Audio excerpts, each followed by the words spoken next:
In the autumn of 19063, a survey team was working its way across the dry hill country of southeastern Turkey, a few miles north of the Syrian border. It was slow, unglamorous archaeology, two universities, Istanbul and Chicago, walking the landscape mile by mile, recording anything old enough to matter. One day the survey brought them to a low rounded rise with a lone mulberry tree on its summit, a tree the local villagers tied with rags for luck. The hill had a name, Göbekli Tepe, Potbelly Hill. The slopes were carpeted with broken flint, so much of it that the ground crunched underfoot. Scattered among the flint were large slabs of worked limestone, weathered and broken. The archaeologists looked at the slabs, judged them to be the remains of a medieval cemetery, noted the site in their records, and moved on. The most important archaeological site on Earth received a few lines in a field report, then 30 years of silence to understand why the man who finally came back saw what everyone else had missed. You have to start with a different site, one that no longer exists. In the 1980s, on the banks of the Euphrates 100 kilometers to the west, a German team led by Harald Hauptmann was racing the water. Turkey was building the Great Ataturk Dam, and every ancient settlement in the valley was going under. One of them was a 10,000-year-old village called Nivali Chori, and inside it the excavators found something no one had ever seen before, a sunken rectangular room with a polished floor, stone benches along the walls, and, set into the architecture, smooth limestone pillars shaped like a capital letter T. No one knew what the pillars meant. There was no time to find out. In 1992, the reservoir closed over Nivali Chori, and it is still down there, under the lake. On that team was a young archaeologist named Klaus Schmidt. The T-shaped pillars stayed with him, and when the flooding ended and the valley was gone, he began combing through old survey reports, looking for anywhere in the region that might hide something similar. In an old note from 1963, he found a hill described as a medieval cemetery, littered with flint and broken limestone. In October 1994, Schmidt climbed Potbelly Hill. The flint was still there, glittering across the slopes, far too much of it, he realized, for anything medieval, and the broken limestone slabs were not gravestones. He had seen this exact stone, this exact shape, once before, in a village that was now at the bottom of a lake. These were the tops of enormous T-shaped pillars, still standing where they had been planted, with an entire buried world beneath them. He later said he faced a choice on that hilltop: walk away and tell no one, or spend the rest of his life digging. He spent the rest of his life digging. The first excavation season opened in 1995, a small operation run jointly with the museum in the nearby city of Şanlıurfa, with farmers from the village below the hill working the trenches. They did not have to wait long. Almost as soon as the digging began, the reliefs started to surface. A fox carved leaping across the flank of a buried pillar, then snakes, then the unmistakable T-shaped heads of giants, one after another, still standing in their circles. Season after season, the hill kept giving, faster than anyone could fully interpret it. Schmidt would spend nearly 20 years digging here, and by his own admission, he never expected to see the bottom. And there was a warning, already sitting in plain sight, that this region held something out of scale. Years earlier, during construction work in the old town of Şanlıurfa itself, workers had pulled a statue out of the ground, a life-size limestone man, hands clasped in front, with black obsidian chips set into his skull for eyes. Urfa Man, as he is now known, is roughly 11,000 years old. He is the oldest known life-size statue of a human being anywhere on Earth, and he was carved by the same culture that raised the pillars. The clues were scattered across the whole province.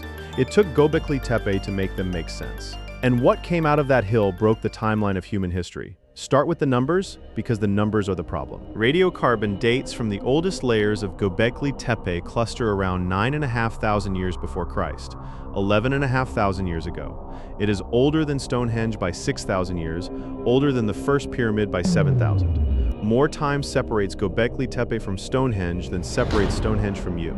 Hold on to what the world looked like then. There was no writing anywhere on Earth, no pottery, no metal of any kind, no wheel. There were no cities because there were no towns, because there were no villages worth the name. And there was no farming. Every human being alive was a hunter and a gatherer, moving with the seasons, owning what they could carry. And yet the hill holds rings of massive T-shaped limestone pillars, the tallest of them 18 feet high and weighing 8 to 10 tons, quarried from the bedrock, dressed smooth, hauled uphill, and set upright in carved sockets. 4 great enclosures have been excavated, Geophysical scans of the unexcavated slopes suggest the hill is still holding more, perhaps 15 or more further circles, with well over 100 pillars that no trowel has ever touched. After 3 decades of excavation, most of Göbekli Tepe is still underground. In the quarries on the surrounding plateau, the builders left their work mid-sentence. One unfinished pillar still lies attached to the living rock. It is over 20 feet long. Its estimated weight is 50 tons. Someone planned to raise that. Come down into the largest excavated ring, the one the archaeologists call Enclosure D, because this is where the site stops being a diagram and becomes a room. The ring is some 20 meters across. Around its wall stand 11 pillars, joined by a stone bench, as if the architecture itself were seated in a circle, waiting. And at the center rise the 2 largest pillars on the hill, 18 feet tall, facing each other on carved pedestals. Look closely at the eastern one and the stone changes in front of you. Down its side run 2 arms, carved in low relief. The arms end in hands, with long, careful fingers that meet across the front. Just above a belt, the belt has a buckle. Below it hangs a loincloth of fox pelts. The wide top of the T is a head, seen in profile. These are not pillars. They are bodies, abstract giants standing in a circle, and they have no faces. Whoever they were meant to be, human or ancestor or god, their makers knew them well enough to carve the buckle on a belt, and left the face blank. And across the giants and the ring around them swarms an entire carved bestiary. A fox leaps from the side of one pillar. Snakes braid themselves into descending streams. Boars with bared tusks, cranes, scorpions, wild asses, and again the vulture, the bird that attends the dead. Almost none of these are supper. They are the animals that bite, sting, and circle overhead. One pillar in this enclosure, pillar 43, is carved edge to edge like a page. A great vulture spreads its wings above a small sphere. A scorpion climbs the lower register. In the corner sits a small human figure, headless. Some modern writers have tried to read this stone as a star map, even as the date stamp of a comet strike that changed the climate. The excavation team has pushed back hard on those readings, and we will follow the excavators. The honest position is less exciting and far stranger. This is a text from a world with no writing. The people who could read it have been gone for 11,000 years, and no key to it survives anywhere on Earth. The people who made all of this had stone tools in their bare hands. Nothing else. That is the entire toolkit. Think about what that means in practice. A 10-ton pillar has to be split from the bedrock with flint, fire, and wooden wedges. It has to be dressed smooth on every face, moved hundreds of meters up a slope, and tipped upright into a socket. Without cranes, without wheels, without a single draft animal, because in 9500 BC, no animal on Earth had been domesticated except the dog. Schmidt estimated from the physics and from how traditional societies have moved great stones within living memory that raising one large pillar could have demanded 500 people hauling in coordination. 500 people is not a family outing. It is a workforce. Somebody had to feed them. Somebody had to direct them. Somebody had to persuade them, year after year, generation after generation, for over a millennium, that this hill was worth it. For most of the 20th century, the textbook said flatly that this could not happen. The story of civilization ran in one direction. First, farming. Farming makes surplus. Surplus makes villages. Villages make hierarchy. Hierarchy makes organized religion, and only then, at the end of the whole chain, does anyone have the spare labor to raise a monument. Temples were a luxury of civilization. Something you build after the harvest is in Göbekli Tepe stands at the beginning of that chain, not the end. There is no farming in its oldest layers. The bones are wild gazelle and wild cattle. The grain is wild grass. The monument came first. Schmidt put it in a sentence that archaeologists have been arguing about ever since. First came the temple, then the city. So how did they pay for it? The hill kept the receipts. The fill packed around the enclosures contained staggering quantities of animal bone, hundreds of thousands of fragments, gazelle and aurochs above all, smashed for marrow, roasted, discarded. The site has yielded thousands of grinding stones for processing wild cereals, and scattered among them sit huge limestone troughs and basins, the largest holding more than 150 liters, some carrying chemical residues that Oliver Dietrich and his colleagues, writing in the journal Antiquity in 2012, cautiously interpreted as traces of fermented grain. In plain terms, beer, the chemistry is suggestive rather than settled, and a careful viewer should hold the brewing loosely, but the feasting is beyond doubt. People came to this hill in numbers from far across the region, and they ate and drank on a heroic scale while the pillars went up. This is how you raise a 50-ton stone without money, without kings, and without whips. Work was paid for in celebration. The temple rose on roasted gazelle and quite possibly on the world's first beer. The guests came from a long way off. Among the flint on the hill, excavators keep finding blades of obsidian, volcanic glass black and sharper than a modern scalpel, and obsidian does not occur anywhere near Göbekli Tepe. Chemical fingerprinting traces the pieces to volcanoes in central and eastern Anatolia, sources up to several hundred kilometers away in different directions. Each blade is a journey or a chain of journeys ending at this one hill. Whatever was happening inside those circles, its gravity reached across a landscape the size of a small country, in a world where every mile of it had to be walked. So picture it once, the way the evidence allows. It is a late summer evening, 11,500 years ago. The gazelle herds are moving, and so are the people, small bands converging on the hill from every direction, some of them walking for weeks, guided by the smoke. On the summit, fires are burning, there is meat enough for everyone, vats of something sour and fermented, and hundreds of hands on the ropes when the hauling starts. Somewhere in the crowd is a carver who knows how to make a fox leap out of flat stone, and an old woman who remembers this gathering from her childhood and her grandmother's childhood before that. Nobody here has ever seen a city. Nobody here has ever planted a seed, and they are, at this moment, the most organized human beings who have ever lived. Then the season turns, the bands scatter back across the hills, and the giants are left standing in their circles, fingers folded over their belts, facing each other in the dark. We do not know what they believe, we know they came back. For 1,000 years, they always came back. And here, the story folds back on itself in a way almost too neat to believe. In 1997, a genetic study published in the journal Science traced modern domesticated einkorn wheat, one of the founder crops of all agriculture, an ancestor of the bread on your table, back to its wild source. The wild stands grow on the slopes of Karahan, a volcanic mountain about 60 miles northeast of Göbekli Tepe. On a clear day, you can see it from the summit. The first grain humanity ever tamed was tamed within sight of the temple. Sit with the order of events that suggests. Crowds gather at a sacred hill, generation after generation, to build and to feast. Crowds need feeding. Wild harvests are gathered more intensively, then tended, then deliberately sown. Somewhere inside those centuries of festivals, the wild grass on a nearby mountain becomes a crop, and people who followed herds become people who wait for harvests. If that reading is right, then the deepest assumption in the old textbook is upside down. Farming did not build the temple built farming. We should say plainly, that is a hypothesis, not a verdict. The beginning of agriculture had many causes, and this hill was at most one of them, but everything you have heard so far is the half of the mystery you might have guessed. Big stones, big effort, big feasts. What the last few years of research have pulled out of the hill is stranger than effort. It is intention. In 2020, two researchers at Tel Aviv University, the architect and archaeologist Gil Hakle and Professor Avi Gopher, published an analysis in the Cambridge Archaeological Journal.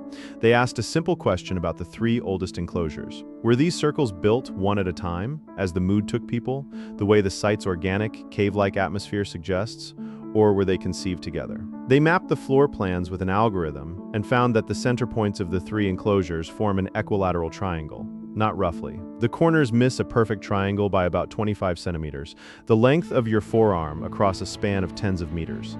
That is not a shape you stumble into by building three circles over 3 generations. That is a floor plan, drawn to scale on the bedrock, most likely with nothing more than a cord and pegs by someone standing on that hill 11,500 years ago with no writing and no numbers that we know of. Architecture is supposed to arrive late in the story. After cities, after mathematics, on this hill, architecture was waiting at the door before civilization arrived. Then there are the skulls. Scattered through the fill, the excavators recovered hundreds of fragments of human bone. Most of them came from heads. In 2017, the anthropologist Julia Gresky and her colleagues at the German Archaeological Institute published a study of 3 of those skulls in the journal Science Advances, and the details are hard to forget. Each skull carries deep grooves, cut front to back along the crown with flint tools. After death, one has a neat hole drilled through the top of the vault. Under the microscope, the marks are unambiguous. Not gnawing animals, not accidents of burial, careful, deliberate carving. The modifications make sense as hardware. Cut a channel to seat a cord so it will not slip, drill an anchor point, and a human skull can be strung up and displayed, perhaps. The authors suggest hung from the arm of one of those faceless giants. Whose skulls were they, honored ancestors, kept visible among the living? Or enemies, exhibited as trophies? The bone does not say, and the researchers are honest about that. What the bone does say is that on this hill, the dead were not buried and forgotten. They were curated. Whatever happened inside those circles, the feasts, the carvings, the hanging dead, it went on for more than 1,000 years, 50 generations, and then the people of Göbekli Tepe did the strangest thing they ever did 10,000 years ago and said goodbye on purpose. Klaus Schmidt died suddenly in 2014, and the site he left behind has kept moving without him in a direction he might not have expected. His famous claim was that Göbekli Tepe was a pure sanctuary, a cathedral on a bare hill, home to no one, visited by pilgrims from a wide hunting territory. The current excavation team, led by Lee Clare, has dug into the layers around the great enclosures and found something more ordinary, and in its own way, more remarkable. Houses, hearths, grinding floors, and domestic rubbish. Cisterns cut into the bedrock. One pit alone would have held around 140 cubic meters of water, and channels carved across the plateau that look very much like a system for harvesting the winter rain.